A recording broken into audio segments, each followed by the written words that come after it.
I really like models such as co-living and creating more Mhm. affordable housing. Doesn't necessarily mean Yes. Section 8. Creating options that make housing more affordable for people, especially in the more expensive areas, because not Yeah. everybody needs a 10,000 square foot home. Welcome to the Yacht Captain Investor Podcast. I'm your host, Scott Kidd, where every week we dive deep into conversations with real estate pros, business owners, and maritime professionals about their mindset and journey to success. Please help support us on our journey and our channel by liking, subscribing, and commenting below so we can help you in your journey to success. Hello, how are you doing today? Welcome to the Yacht Captain Investor Podcast. My name is Scott Kidd. I have the pleasure of having Lauren Cohen here. She is a real estate investor, a realtor, and attorney, and she specializes in helping foreign nationals invest in the United States. How you doing today, Lauren?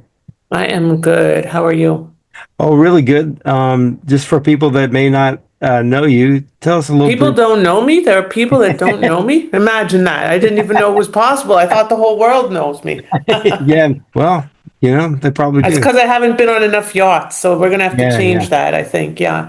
Well, usually So, on the yachts, people try to keep a low profile, unless you're uh, mine. Unless you're that's me. mine. I'm a very high profile person, keeping a Okay. low profile on the yacht. Yeah.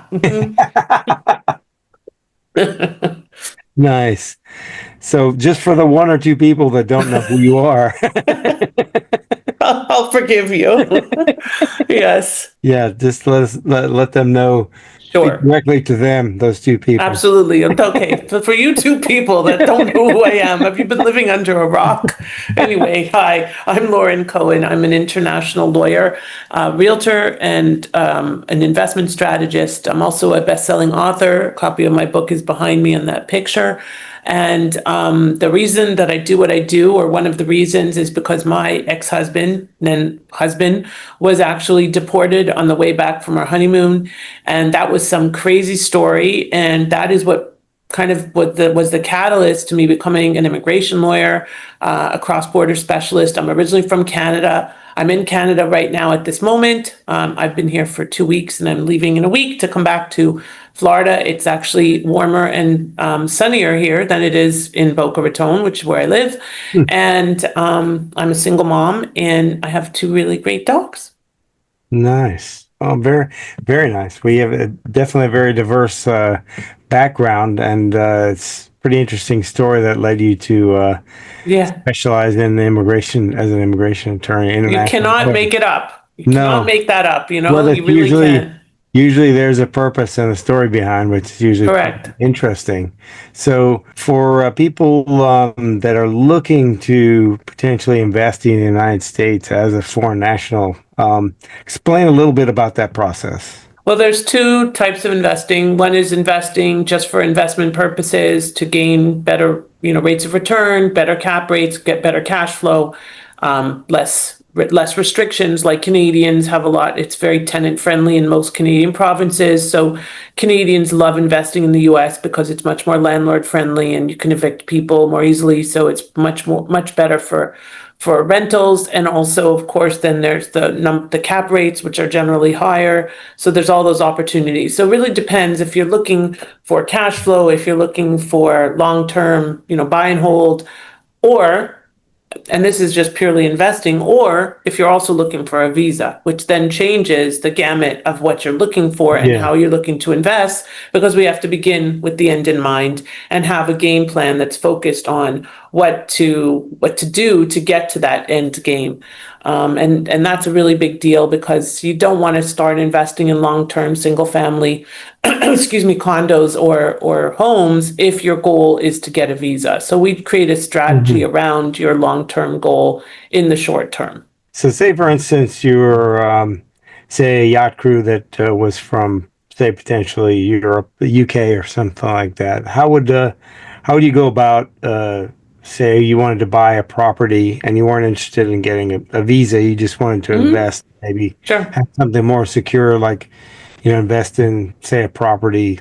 say a duplex or a triplex or something like that? So what we would do is we would bring you in and set up entities so that you have a structure to avoid double taxation and legal liability when you're investing, because these are the two biggest challenges that people from other countries face. And if you don't set up properly, you can end up in legal issues, have litigation, have challenges, and also be subject to double taxation. So it's a really big part of the process is to set up the right entity. So we'll do that no matter what, and then we'll create a strategy to help you accomplish your goals. Okay, so say for instance, what would for that person would it be to keep it simple in layman's terms? What type of entity would probably be the best for someone? So we don't ever do cookie cutter. Everything we do goes through a process, but generally speaking, for any foreign national, most foreign nationals, particularly Canadians or those with tax treaties with the US, we set up at least two entities. There's usually an LP LLC or LP C Corp, and we'll set up both entities. The LP usually operates as a conduit to prevent the double taxation, and then the LLC or C Corp is about the legal liability. So you might have one LP and multiple LLCs or C Corps that own the individual properties. Oh, okay. So one company would kind of own the properties, and then the other one would be kind of a Correct. flow-through entity Correct. where you could Correct. transfer funds through in and out, and if you wanted to reinvest Correct. funds through. And so it wouldn't be you directly investing, you'd be investing in the companies that Correct. investing in the properties directly. So, okay, that's Yeah. great. And I will say often there's no money that necessarily passes through the LP. It can go directly to fund the LLC or the C Corp that's buying the property. Okay, so it can just go directly in, and then that is more for like when you're doing payouts and stuff like that. Is that Correct. Like if say you have a capital event, it goes through there. If you want to extract some of the money, but in general, it probably just keep reinvesting into the properties through the C Corp or the. That's the goal, because you don't necessarily want to bring the money back into your home country. And by the way, I'm going to just throw in here that none of what I'm saying is legal advice. Yeah. And I forgot that because I have to do my little disclaimer, because as soon as I open my mouth, people are like, oh, but she said this and she said that. And I'm like, Same thing. no. Nor am I attorney or a financial advisor. This is There you all go. just based on my own experience, and this is all strictly for education purposes. Educational purposes, exactly. Yes, we just would like to talk about it so that you have some ideas, so that you can talk to a professional eventually and enlist someone like Lauren and hire them professionally to set up Correct. entities. And once that's there, then you'll go through a strict strategy that's basically like you were saying. It's basically set up for that individual purpose and what their goals are Correct. and where they are in their life. Because I've found that a lot of these, there's no real cookie cutter thing, because where I'm in my life is different than where you are in your life, and Correct. each investment is based on what that investor needs. Next, we currently do. We're setting up a fund for our development stuff, and that's not necessarily advantageous for certain people. You don't get, while the property is being built, you don't get any of the depreciation until the certificate of occupancy is set. So that's not necessarily, if somebody's looking for cash flow, there won't be any for a while. So Correct. it's necessarily ideal for them. And I've had to tell people that hey, if you're looking for cash flow, this is probably not, if you need tax savings right now, again, this is also not for you at this point. But later on, maybe if you just want to place capital and have it sit for a while and let it grow, it's not money that you need. And that's something that's a hard thing for a lot of people to learn, is that you want to make sure that you're doing something that fits your individual needs at that point. Don't just do it just because it's a good deal. Or just because your friend said to do it. Yeah. Do you make sure it fits for you? And are you seeing more foreign nationals investing in the U.S., or are you seeing it more prevalent, or are you seeing, because a lot of people this year in particular has been kind of topsy-turvy, ups and down, with a lot of different things. There's kind of a lot of gray areas and a lot of to be determined effects. And now that this tax bill has gone through, there are some more advantages that may not be available for foreign nationals, but they are available for U.S. citizens. Are you seeing? Yeah. What are you seeing as far as like the trend going forward? Well, I don't know what's going to happen going forward, but I No. work a lot with a lot of Canadians. Yeah. So they're not exactly jumping for joy right now. Understood. I can. So, but the truth is, with the market shift in the US, especially Florida, I think that the opportunities are there. And as I mentioned to you at the beginning of our call before we went live, I really like models such as co-living and creating more Mhm. affordable housing. Doesn't necessarily mean Yes. Section 8, Yeah. but creating options that make housing more affordable for people, especially in the more expensive areas, because not Yeah. everybody needs a 10,000 square foot home, right? Or a Class A apartment that's Or a Class A four apartment. thousand That's dollars right. a month, near the beach or what have you. There's everyone needs to live. Teachers, doctors, policemen, firemen. They all need, workforce housing is a Yeah, big thing. They're almost getting priced out at this point. So, I'm seeing that there's a lot more opportunities opening up because cap rates are starting to kind of be a little more friendly and deals are starting to pencil more. 100%. Yes. Are because I tell people all the time that, politics always change, but if you're investing in real estate, we're all looking at this for long term.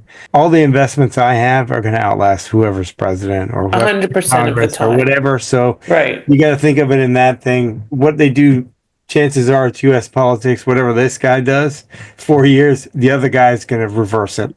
Hmm. So That's for sure. it's not really helpful for people like yourself that deal with a lot of foreign nationals because it kind of gives them a sense of uneasiness and Uncertainty, right? uncertainty. Are you seeing that, like a little more uncertainty Yeah. in Canadians especially? Do you deal Yeah. with any other foreign nationals, or just Yeah. Of mostly? course. Okay. Of course, but like everybody, the world is in a state of upheaval. Hmm. There's a few wars going on. There's a lot happening in Yeah. Israel. Which is another big resource Yeah. of or source of my clients. Britain, like there's shifts with the You. European Union, Yeah. and just like there's really no area of the world I think that is unaffected by what's happening geopolitically. Right. And as an immigration lawyer, for example, and a realtor, but as an immigration lawyer, I wake up every day, we as an immigration bar wake up wondering what today is going to bring because we really don't know.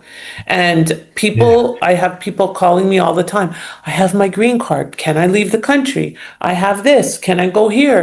We don't know because it really depends on the luck of the draw and who you Yeah. get at the other Yeah. side of the interviewing That's person, and it's for sure. challenging. Yeah, it gives a sense of uneasy. It's an uneasy feeling, especially when things are a little bit unstable and in turmoil. But the economic indicators I think, will be what they're going to be. But myself working on yachts for over 25 years now, just dealing and going in and out of other countries, it can Countries, be like, yeah. yeah, like you said, even clearing into the United States, it's altogether unclear. Like sometimes That's the beauty. you get one guy, It's muck. It's you mucky. It's like know, murky waters. you get one guy and he says, "Oh, it's fine." Then you talk to the other guy and he starts yelling at you, why didn't you do I this? know. It's Then you crazy. do that, and you're like, "Well, But what I've always learned to do is I write it down in the logbook. I spoke to Officer so and so at this time. He told me XYZ, and it's in the logbook, so it's a legal document. So I can take a picture of it. I usually take a picture of it at that time, so that's also timestamped, so I didn't write it in later. And then I Right. tell them, and usually if you explain it to them that way, they go get the supervisor, and then sometimes it takes a lot longer than it needs to be, but we like to make things a lot more complicated than they need to be, because in my mind, if somebody's here and they're willing to work, I don't have a problem with that. I mean, because we need people to work. There's a lot of people here that are already here that don't necessarily want to do the jobs that a lot of other people are willing to do. But that's a whole another thing. What like with the co-living space and workforce housing, what are you guys targeting for your investors and for your groups? Do you mean in terms of like what type of Yeah, investor what or type what? of what type of properties? What type of Oh, so we create co-living out of single family homes. They Okay. can either be converted from a 3-2 to a 5-5 or 6-6. Okay. Or we have some really great opportunities we're working on that are ground up for 6-6 and 7-7, and then you have one bed and one bath per client. There are Okay. multiple other ways of developing it that we're working on now. So it really depends on the client's portfolio and profile. So the average price point in like a Jacksonville or a Gainesville is about 300,000 at the moment. So, and there is a path to a visa through this investment model, which is super cool because you're creating jobs and economic impact and affordable Investing in, housing. yeah, and So, you're investing in the US and and it's lucrative too. yeah, I would think so because you're charging by the room. Is You that charge by the room. So now for, let's say your 3-2 of 1,800 square feet could bring in 15 or 1,600 a month. If you turn that into a 5-5, it can bring in as much as 5,000 a month. you're talking about roughly in that market about $1,000 a room. $1,000 per, if it's a single room with a bathroom, yes. You use that app because I know there was an app. Pad split? Pad Split. Yeah, is that the one that you guys are using? Yeah. Yeah, I thought that was incredibly insightful. Yeah. Well, they do it through a membership. Yeah, So it's not a traditional tenancy. People no, are members and then they can go to multiple different locations and yeah, utilize the rooms. So the average length of stay is 3 to 6 months. okay, So it's and not like they're really week to week, but they pay week to week. So it's a good model for the investor.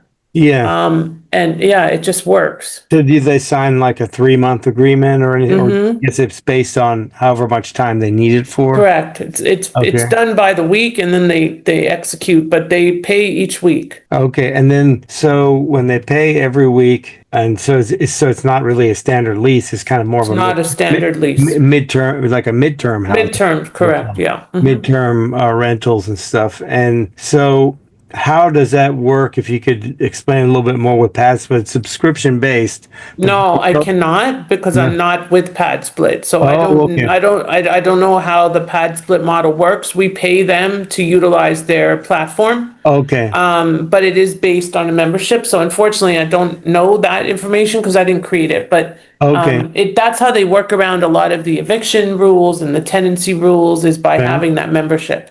So I was just wondering if you charged a certain amount, like say $1,000 a room, if they got any of that, or it's just purely Yeah, you have to pay them a percentage of it. I think it's okay, 8% or something like that. 8%. Okay, and they're not involved in any of the management or anything. They just No, the platform. correct. Okay, that's very interesting because I know also one of the ladies that has come to our meetup. She's specializing in an app that does midterm rentals for insurance and for like nurses and corporate housing stuff like that. Oh, I think that's so definitely I'll definitely pass on her information to you because I yeah, think that please, that'd be great. could be helpful to you Absolutely, 100%. because I think her app should just about being should be close to being done. And Wow, that's very smart of her. Good timing as well. yeah, because I think that kind of fills a gap of the market that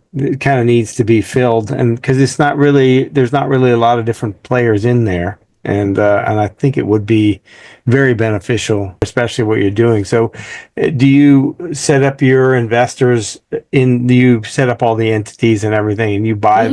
They buy 1, 2, 3, or 4 properties, and then do you manage the properties, or do you? No, we do have partners that have management companies, but no, we don't do it directly. Okay, yeah, We do everything else, but okay, so you just kind of manage. You mainly do the asset management for the investor, basically. no, we don't do the asset management necessarily, although that is an option that we do offer. We get them set up and structured so that they can create the model and the returns. And we do offer asset management services, but that's separate from the legal. Okay, Okay. And have you, are you seeing, like, especially in the Florida market, are you seeing this model kind of, is it catching on or Yes, in is a it, big way. okay. Yeah. Because for $1,000 to live somewhere, that's rent is not cheap anymore. And especially in South Florida.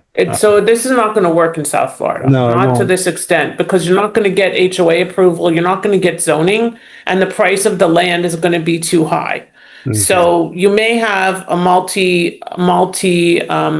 room house or a Yeah. I call them mini multi-families. Like I know that Yeah. there's one that caters to the equestrian community in Davie that's like 100 units, and Oh, there's a wow. few that cater to the yachting communities, Yeah. obviously There's like closer to crew the housing. water. Yeah. That's crew But you're housing. not, Those are. yeah, but you're not looking at the same numbers, because you can't. No, the breakdowns are a bit different, and then Hmm. the splits are different because usually the management company for yacht crew housing is anywhere from they do anywhere from 10 to 40%, stuff like that for management. And if you put it in with them, but you're seeing, I'm seeing a lot of different types of this type of housing, and it's kind of similar to like a student housing model where each kid owns one of the, they rent more or lease one of the rooms, but the parents, that's a 1 year lease, but the parents usually co-sign on the lease and stuff. So that's also another option, especially if there's a big school near there. That could probably work, especially if you're looking at near a university in South Florida. But your model, I guess, would be more, you'd probably have more turnover, I would imagine, right? Yeah, Okay. And what areas are you specifically targeting, like in Florida? Like which areas work better than others? Would you Jacksonville, Jackson? Gainesville, Ocala, those with cheaper land. Like I like the Melbourne area. It is Yeah, possible there in Space Coast. like Fort Pierce or something like this, maybe? I Or mean, Fort, yeah, you want to have the demand. yeah, So perhaps Fort Pierce, but it's a little more expensive. and you probably need to be near some job centers or something like that, where there's some Yeah, either that or employment. school. You don't have to Yeah, necessarily be near job centers or at a hospital because you're dealing, like, there's a lot of yeah, healthcare employees. nurses. So travel nurses, right, right. And I guess I would imagine this works also for the younger generation that don't necessarily Correct, want to buy. They want to be, oh, I want to live here for about 3, 4 months, and then correct. Very, I very want to oriented to them. I want to be in South Florida for the winter, and then I want to be up in Boston or something. And your main targets are in Florida right now. At the moment, but this also works really well in Texas and Arizona and North Carolina and Georgia. I mean, there's a lot of places where it works. Yeah, I think you could probably scale once you have your systems in place for each area. You could probably Hmm. fairly easily put a template together to where, I mean, the Correct. number would be a little bit different Different, right. skewed in each area. But no, that's a great model. That Thank I you. think that definitely fills a gap that is definitely necessary because I know they have Live Local Florida. Are you aware of that one as well? And Yep. that one's, county, city, state dependent, area dependent, very local, township dependent, because each place requires different strategies and different legalities on each one. Are you doing anything with Live Local Florida? I know of them, but no. Yes, because it's kind of a nuanced approach. I just asked because it seems to be like it. I think you have to do a certain amount of affordable housing, and there's some requirements based on each city, county, state. But as far as going forward, are there any other areas that you're heavily looking for? Are you looking like in Tampa, or is that Tampa's another good area as well, for good sure. area? Yeah. Tampa, St. I'm not a developer. I work with developers. We will be developing, but I'm working more on the legal side, making sure everything is kosher, the structure side, the real estate. I'm a realtor. But we are working on developments, but yeah, I don't have all of the pieces in place or haven't figured out all of the places where we're expanding. But if the land is Yeah. affordable, I mean, I'm even looking at West Palm right now at a possible opportunity. So I imagine out west in West Palm, you could probably do yeah, something a little. little bit west, you probably get some decent land there. Mm-hmm. That no, that's it's. I think it's a very interesting model, and it just kind of shows that there's so many different ways to do it. And you're obviously not doing it all by yourself. You have a team, and you work with developers and other people, and that's something a big tip that people need to learn. And I know it took me a while to learn to try to get with more people that are doing can do all the things that you can't do, and that You are better. cannot do everything. Yeah, Your if you your do, you're best going bet to. is partnering. Yeah, if you're going to end up failing at a lot of That's different things, correct. That's correct. if you don't partner up and find people that are smarter at these things than you are, because that's for me, that's Or been that have the experience. It's not yeah, even necessarily about being smarter. It's just that they have yeah. the experience and they know what they're doing, and why reinvent the wheel? Yeah, and they also have all the connections and all the, they might, you might take on a development partner that has all the construction and everything that takes a big weight off of you. Because I have a lot of friends that say, well, I'll just build a house over here and build townhomes and this. And I'm like, well, have you done that before? No. Okay. That's So why? probably not the first investment you should make, or you should Right. partner with a developer who can do that, unless you wholeheartedly want to learn how to do that. But it just shows there's so many different ways to do it, especially if you have a great team. And surround yourself with people that have the experience, have the know-how, and can guide you, a little further. But this has been really great, and I think this is going to be very helpful to our audience, because especially a lot of people don't really understand that they can invest in the United States as a foreign national, and this provides a great avenue. And you've provided some very great tips as far as like how to go about it, and you yourself as a contact for people that want to find out more about you, or find out more about how to get in touch with you. Where can they find you? So first, I just want to say that one important thing is that there is also a path to status in the US through real estate investing, which is my signature program, How to Immigrate Through Real Estate. And you can find me, everything we do is around the brand Investing Across Borders, hello at investingacrossborders.net.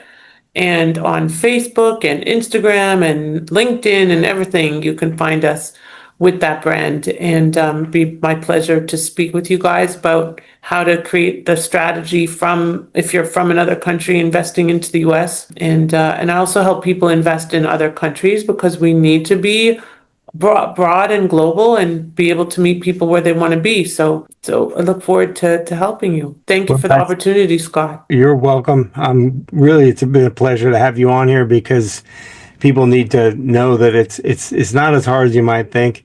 Find somebody like Lauren Cohen, and it makes it a lot easier. Thank you. Thank you guys for watching. This is the Yacht Captain Investor Podcast. If you like what we talk about, please like, subscribe, and comment below. And this is always a reminder that the best investment you can make is investing in yourself. Thank you guys. Talk to you soon. Thank you. So nice. Thank you so much. Take care.